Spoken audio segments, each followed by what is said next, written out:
कूफा किसी एक जगह का नाम नहीं है, बल्कि जहाँ जहाँ जुल्म है और इस पर चुप रहने वाले मौजूद हैं वो जगह कूफा है। ये अल्फाज वाक़या करबला के शाहिद हज़रत इमाम अली इब्न अल हुसैन ज़ैनुल आबिदीन रज़ी अल्लाह अन्हा के हैं। यानी जहाँ कहीं भी बेवफाई होगी, जुल्म पे खामोशी होगी, वो जगह कूफा है और वहाँ के बासी कूफ़ी। करबला की दास्तां में कूफा का शहर एक मरकज़ी हैसियत रखता है। ये वो शहर है जिसके बाशिंदों ने ख़त लिखकर इमाम अली मकाम को बुलाया और इस शहर की तलवारों ने उनके खानवादों की बर्बादी में हिस्सा लिया। इमाम हुसैन रज़ी अल्लाह अन्हा के क़याम के वक्त कूफा में कई किस्म के गिरोह आबाद थे। एक तो यजीद की वो इस्टेब्लिशमेंट थी जिसका इंचार्ज उबैदुल्लाह इब्न ज़ियाद था। यह तबका इमाम हुसैन के ख़िलाफ़ खुल कर लड़ा और हर तरीके से उस जद्दोजहद को कुचलने की कोशिश की जो कि एक आदिलाना निज़ाम के क़याम के लिए थे।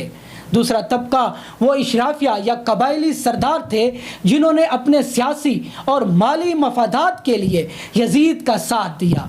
इन्होंने कूफा और करबला दोनों में माली मदद, असलहा और अफरादी कमक भी फराहम की। इसमें उमर इब्न साद भी था और शिमर ज़िल जोशन भी। तीसरा तबका वो लोग थे जिन्हें उम्मी हुकाम अपने खतूत में अहले कुरा के नाम से पुकारते थे। ये वो अंडरग्राउंड मज़ाहमत थी जो मुख्तलिफ मौक़े पर खुल कर सामने आई। इनमें मुख्तियार सकफ़ी, सुलेमान बिन सरद ख़ज़ाई, हानी बिन उर्वा, रफ़ा बिन शिदाद और मुस्लिम इब्न उसजा जैसे बहादुर और अहले ईमान थे।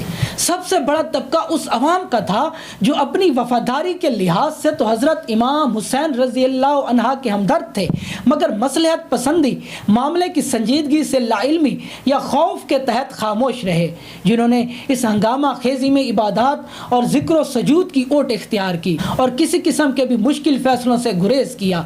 ये वो बेहिस टोला था जो ईमान की कमी की वजह से नहीं बल्कि अपनी बुज़दिली की वजह से कूफी कहलाया। अब जहाँ कहीं भी बेवफाई होगी, जुल्म पे खामोशी होगी, वो जगह कूफा और वो लोग कूफी कहलाएंगे।